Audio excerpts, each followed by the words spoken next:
अब आगे देखेंगे आयन, इलेक्ट्रॉन,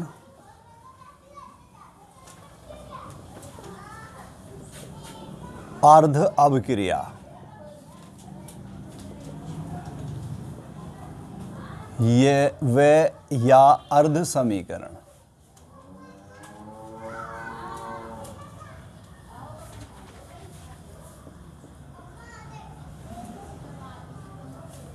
इसको या की बजाय वे कर लें, वे अर्ध समीकरण।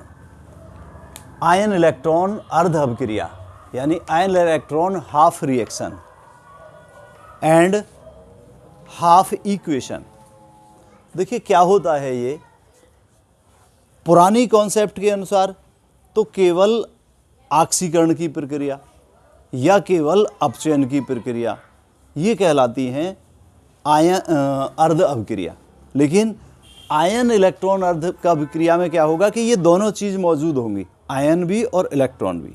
तो इस कॉन्सेप्ट के अनुसार, आयन इलेक्ट्रॉन कॉन्सेप्ट के अनुसार, केवल इलेक्ट्रॉन का त्याग करने की प्रक्रियाएं अर्थात ऑक्सीकरण की प्रक्रिया या केवल इलेक्ट्रॉन ग्रहण करने की प्रक्रियाएं अर्थात अपचयन की प्रक्रिया कहलाती हैं आयन इलेक्ट्रॉन अर्ध अभिक्रिया। यानी ऐसी अभिक्रिया जिनमें या तो केवल इलेक्ट्रॉन का त्याग हो रहा हो या केवल इलेक्ट्रॉन ग्रहण हो रहे हों, वे कहलाती हैं आयन इलेक्ट्रॉन अर्ध अभिक्रिया। और ऐसी समीकरण कहलाती हैं आयन इलेक्ट्रॉन अर्ध समीकरण। समझ में आ गया? तो इनमें से कुछ रिएक्शन इसमें से नोट करेंगे और कुछ रिएक्शन इनमें से। जिनको नोट करें तो इनके आगे आप जो भी 2-3 नोट करते हैं तो ऑक्सीडेशन लिख लें, क्योंकि ये ऑक्सीडेशन की हैं। और इनमें से जब नोट करेंगे तो ये अपचयन की हैं, तो इनमें से रिडक्शन नोट कर लेंगे। 2-3 जो भी आप नोट करेंगे। तो इस तरीके से ये होगा आयन इलेक्ट्रॉन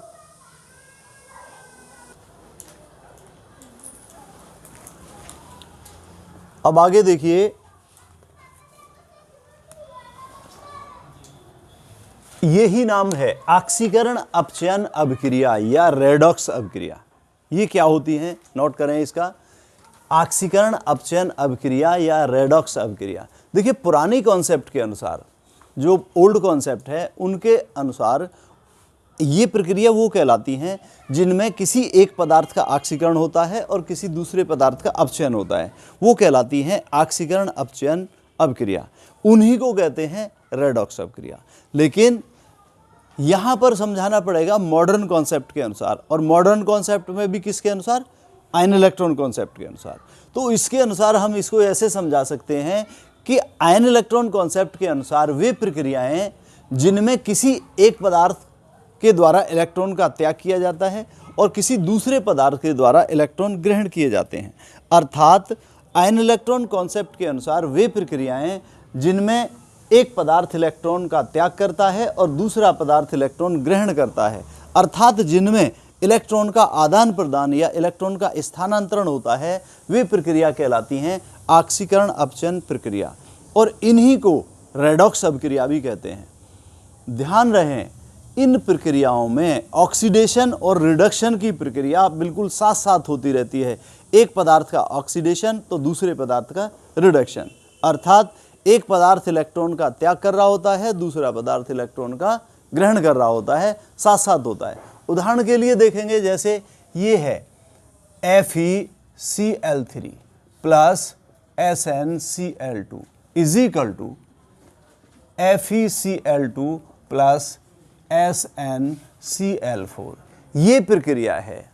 इस प्रक्रिया में ये जो SnCl2 है, स्टेनस क्लोराइड, ये इलेक्ट्रॉन का त्याग करता है और त्याग करने के बाद किस में बदल जाता है, परिवर्तित हो जाता है स्टेनिक क्लोराइड में, अर्थात इसका होता है ऑक्सीडेशन। और ये जो FeCl3 है ये इलेक्ट्रॉन ग्रहण करता है और इलेक्ट्रॉन ग्रहण करने के बाद ये परिवर्तित हो जाता है किसमें, फेरिक क्लोराइड में। FeCl2 फेरस क्लोराइड है, ये इलेक्ट्रॉन ग्रहण करता है। तो इसमें देखिए एक पदार्थ क्या कर रहा है, इलेक्ट्रॉन का त्याग, और दूसरा पदार्थ क्या कर रहा है, इलेक्ट्रॉन ग्रहण कर रहा है। तो इसका होता है अपचयन यानी रिडक्शन। एक पदार्थ इलेक्ट्रॉन का त्याग कर रहा है और दूसरा पदार्थ इलेक्ट्रॉन ग्रहण कर रहा है। अब आपको कैसे पता लगेगा कि कौन सा पदार्थ इलेक्ट्रॉन का त्याग कर रहा है और कौन सा पदार्थ इलेक्ट्रॉन ग्रहण कर रहा है? इसके लिए आपने इनको आयनिक अवस्था में लिखना पड़ेगा। देखिए ये इस तरीके से Fe+3 + 3Cl क्लोराइड आयन, ये Sn+2 + 2 क्लोराइड आयन में आयनित हो जाता है, इज इक्वल टू ये फेरस क्लोराइड Fe+2 में और 2 क्लोराइड आयन में आयनित हो जाता है। स्टेनिक क्लोराइड Sn+4 और 4 क्लोराइड आयन में आयनित हो जाता है। जो दोनों तरफ कॉमन आयन है, यदि संभव है तो काट देते हैं। जैसे देखिए 3 और 2 5 इधर हैं, इस तरीके से। तो इधर कितने, 2 और 4 6। तो कहने का मतलब है 1 क्लोराइड आयन बच जाएगा इधर। इधर क्या पोर्शन बच गया? केवल फेरिक आयन और स्टेनिक आयन, दूसरी चीज नहीं बची, कट गए। इधर 3 बच गए, फेरस आयन, स्टेनिक आयन और 1 क्लोराइड आयन। समझ आ गया? तो इसमें से क्या करते हैं, 2 अर्ध समीकरण छांट लेते हैं। वो अर्ध समीकरण कैसे होंगी? जैसे ये Fe+3 है और Fe+3 में के साथ ले लिया क्या, Fe+2, और दूसरी जो छटेगी वो स्टेनस आयन के साथ में स्टेनिक आयन। इस तरीके से 2 अर्ध समीकरण छांट लेते हैं। ध्यान रखना 98-99% 2 अर्ध समीकरण छांटनी पड़ती हैं। बहुत रेयर केसेस में 1 या 2%, 2 की बजाय 3 अर्ध समीकरण छांटते हैं। लेकिन 2 समीकरण हो या 3 समीकरण हो, वो होंगी 2 कैटेगरी की। उनमें से एक ऑक्सीकरण की होगी, एक अपचयन की, एक ऑक्सीडेशन की होगी, एक रिडक्शन की होगी। एक में इलेक्ट्रॉन ग्रहण हो रहे होंगे, एक में इलेक्ट्रॉन त्याग हो रहे होंगे। समझ में आ गया? अगर 3 अर्ध समीकरण छांटनी पड़ी हैं और उनमें अगर एक ऑक्सीडेशन की है तो फिर 2 रिडक्शन की होंगी, ठीक है? या फिर एक रिडक्शन की है तो 2 ऑक्सीडेशन की होंगी। समझ में आ गया? अर्थात एक में यदि इलेक्ट्रॉन ग्रहण हो रहा है तो 2 में इलेक्ट्रॉन का त्याग हो रहा होगा, या एक में इलेक्ट्रॉन त्याग हो रहा है तो 2 में इलेक्ट्रॉन ग्रहण हो रहे होंगे। समझ आ गया? अब ये जो समीकरण आई हैं अर्ध समीकरण छटकर, अब इनको आप बैलेंस करेंगे कैसे? पहले तो परमाणुओं में और उसके बाद आवेश में। मैं यहीं पर कर दूंगा क्योंकि नीचे नहीं आएंगी। चलो फिर भी इसके बाद में नीचे यहाँ पर मैं इसको बैलेंस कर रहा हूँ। देखिए ये मैंने यहाँ लिख लिया है, ये लाइन खींचने का तात्पर्य ये हो जाएगा जोड़ने से। तो यहाँ ऐसे देख लीजिए, ये फेरिक आयन है और इसको हम बैलेंस करने के लिए क्या करें, इसके साथ लिख लिया हमने फेरस आयन। आप देखेंगे दोनों तरफ परमाणुओं की संख्या बराबर है, Fe। ध्यान करना, पहले परमाणुओं में संतुलित करते हैं और उसके बाद में आवेश में। तो परमाणु बराबर हैं, कुछ करने की जरूरत नहीं है। अब आवेश को संतुलित करेंगे। आवेश को संतुलित करने के लिए ध्यान रखना, हमेशा इलेक्ट्रॉन जोड़ते हैं जिधर जरूरत होती है। और आप जानते हैं इलेक्ट्रॉन पर कैसा चार्ज होता है, माइनस का। तो अगर हमने इलेक्ट्रॉन इधर जोड़ा तो प्लस के 2 और माइनस का 1 रह जाएगा, यहाँ और भी ज्यादा अंतर आ जाएगा। तो किधर जोड़ना पड़ेगा इलेक्ट्रॉन? इधर। इधर देखिए प्लस के 3 है और माइनस का 1, प्लस के 2 हो गए तो इधर भी प्लस का 2 चार्ज है। तो समीकरण संतुलित होगी। जब संतुलित हो गई, मान लो ये इक्वेशन आई थी आपकी A, ये आई B और ये आई C, तो ये कौन सी आ गई? C, ये D आ गई, ठीक है?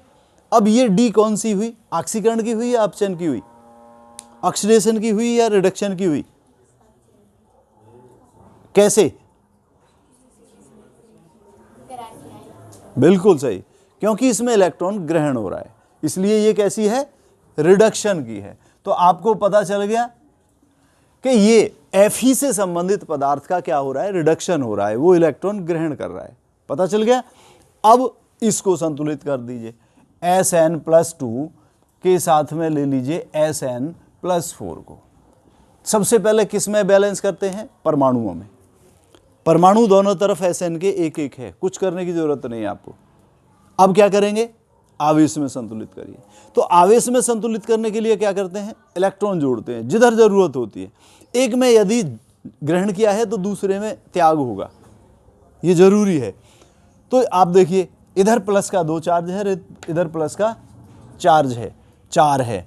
तो यदि हम 2 इलेक्ट्रॉन इधर जोड़ दें तो माइनस का 2 और प्लस का 4, प्लस का 2 बच गया, प्लस का 2 ही इधर है।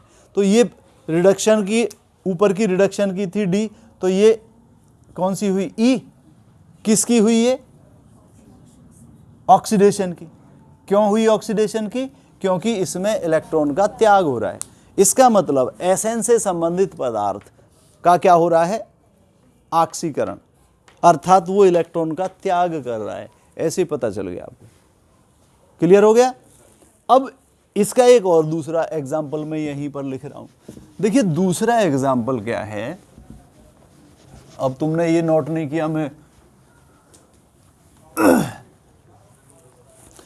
देखिए दूसरा क्या है, जैसे ये है MnO2 plus HCl is equal to MnCl2 plus H2O plus Cl2। ये प्रक्रिया है।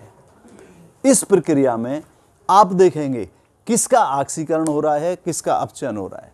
फिर मैं बता रहा हूं कि इसका तो हो रहा है ऑक्सीकरण, क्योंकि ये इलेक्ट्रॉन क्या कर रहा है, त्याग कर रहा है। और इस पदार्थ का हो रहा है अपचयन, रिडक्शन, क्योंकि ये इलेक्ट्रॉन ग्रहण कर रहा है। और इसका क्या हो रहा है, ऑक्सीडेशन। अब आप ये ना समझना कि जो पहला होता है लिखा हुआ उसका रिडक्शन होता है और जो दूसरा होता है उसका ऑक्सीडेशन होता है, ऐसा नहीं है। ये तो ऐसे ऐसे लिखा हो सकता है, आगे पीछे लिखा हो सकता है, ऐसे ही देखना पड़ेगा। कैसे, जिसको हम ये चेक करना चाहते हैं किसका ऑक्सीकरण हुआ है, किसका अपचयन हुआ है, क्या करते हैं, उसमें आयनिक अवस्था में लिख लेते हैं। देखिए ये रिएक्शन आपने देख ली है, और चलो यहीं से कर देता हूं मैं। इसको आयनिक अवस्था में लिखेंगे। जो पदार्थ आयनिक अवस्था में नहीं होता है उसको यूं का यूं ही लिख लेते हैं। MnO2 आयनिक नहीं है इसलिए यूं ही लिख लिया। HCl H आयन में और क्लोराइड आयन में टूट जाता है। MnCl2 Mn+2 और 2 क्लोराइड आयन में, H2O आयनित नहीं होता है और Cl2 भी आयनित नहीं होता है। इतना कर लिया। यदि कॉमन आयन हैं तो उनको काट दीजिए, संभव है तो। कहीं कहीं ऐसा होता है कि यदि हम कॉमन आयन काट देते हैं तो हमें अर्ध समीकरण छांटने के लिए बचता नहीं है कुछ, तो इसलिए नहीं भी काटते हैं। तो ये यहाँ पर संभव शब्द लगा दिया है कि संभव शब्द, यदि संभव है तो कॉमन आयन काट देते हैं। जैसे अगर हम यहाँ पर देखें क्लोराइड आयन है और यहाँ क्लोराइड आयन है, ये काट देंगे तो आपके पास दूसरी अर्ध समीकरण के लिए उचित मॉलिक्यूल नहीं बचेंगे, पदार्थ नहीं बचेंगे, आयन नहीं बचेंगे, तो इसलिए काटते नहीं है। तो अर्ध समीकरण छाटेंगे। अर्ध समीकरण कैसे कि MnO2 के साथ में क्या ले लिया, Mn+2, और क्लोराइड आयन के साथ में क्या ले लिया, Cl2। ठीक है, ध्यान रहे H आयन, H2O इनको अर्ध समीकरण में नहीं लेते हैं। हम यहाँ पर लेते तो ये बैलेंस नहीं होता आगे को, तो फिर टाइम बर्बाद जाता। तो मैंने आपको बता दिया है, जब आप स्वयं करेंगे तब आपको पता चलेगा क्या डिफ़िकल्टी आती है आगे।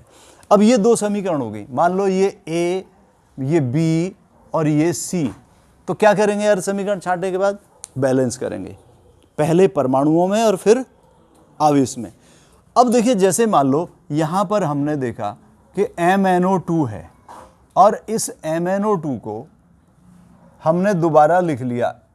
अब इसको बैलेंस करेंगे, क्योंकि यहीं पर कर दूंगा तो फिर आपको ये परेशानी होगी कि छांटी क्या थी, इसलिए यहां करनी पड़ रही है। Mn दोनों तरफ बराबर हैं, कुछ करने की आवश्यकता नहीं है। ऑक्सीजन देखिए कितनी है, 2, इधर तो नहीं है। ऑक्सीजन को संतुलित करने के लिए हमने इधर 2H2O जोड़ दिया। ऑक्सीजन तो जो होगी संतुलित, लेकिन बढ़ क्या गया, H। कितना बढ़ा, 2 नहीं बढ़ा, 4 बढ़ा। तो H को संतुलित करने के लिए इधर 4H आयन जोड़ लीजिए, परमाणु में संतुलित हो गई। अब परमाणु देखो, हाइड्रोजन 4 है, उधर भी 4 है, Mn 1 है, उधर भी 1 है, ऑक्सीजन 2 है, उधर भी 2 है। समझ में आ गया। अब आवेश में देखिए, इधर प्लस का 2 है और प्लस का 4 है। तो क्या करें, इलेक्ट्रॉन से जोड़ने पड़ेंगे जिधर भी, चाहे इधर या इधर। इधर जोड़ेंगे तो और अंतर बढ़ जाएगा, तो क्या करेंगे, इधर जोड़ेंगे इलेक्ट्रॉन। कितने, अगर हम 2 इलेक्ट्रॉन जोड़ दें तो आप देखिए प्लस का 4 है, माइनस का 2 है, प्लस का 2 बच गया, प्लस का 2 इधर है। तो किसकी हुई समीकरण, ऑक्सीकरण की, अपचयन की, अपचयन की, क्योंकि इलेक्ट्रॉन ग्रहण हो रहे हैं। तो ये समीकरण आ गई किसकी, रिडक्शन की। इसका मतलब MnO2 का क्या हो रहा है, रिडक्शन हो रहा है, जो मैंने आपको पहले ही बता दिया है। समझ आ गया। और रिडक्शन किसका होता है, इस कॉन्सेप्ट के अनुसार जो इलेक्ट्रॉन ग्रहण करता है। अब Cl2 क्लोराइड में देखिए ये इस तरीके से है, ठीक है। सबसे पहले किस में करते हैं संतुलित, परमाणुओं में। इधर 2 हैं और इधर 1 है, क्या करें, इसको 2 से गुणा कर दें, दोनों तरफ 2-2 हो गए, परमाणुओं में संतुलित हो गए। अब करिए आवेश में संतुलित। अगर हम इलेक्ट्रॉन इधर जोड़ेंगे तो और भी ज़्यादा हो जाएंगे, 2 तो हैं और ज़्यादा हो जाएंगे, तो किधर जोड़ना पड़ेगा, इधर। ध्यान रखना, वैसे ही ये रिडक्शन की है तो ये ऑक्सीडेशन की होगी। इसमें इलेक्ट्रॉन ग्रहण हुए हैं तो इसमें इलेक्ट्रॉन का त्याग होगा। अगर हम 2 इलेक्ट्रॉन इधर कर दें तो ये आवेश बराबर हो गया, -2 इधर, -2 इधर, समझ में आ गया। तो बैलेंस हो गई। ये किसकी हुई, ऑक्सीडेशन की। क्यों हुई, क्योंकि इसमें इलेक्ट्रॉन का त्याग हो रहा है, समझ में आया। तो इससे संबंधित जो पदार्थ है Cl से, यानी HCl, इसका हो रहा है ऑक्सीडेशन। क्लियर हो गया, इस तरीके से पता चलता है।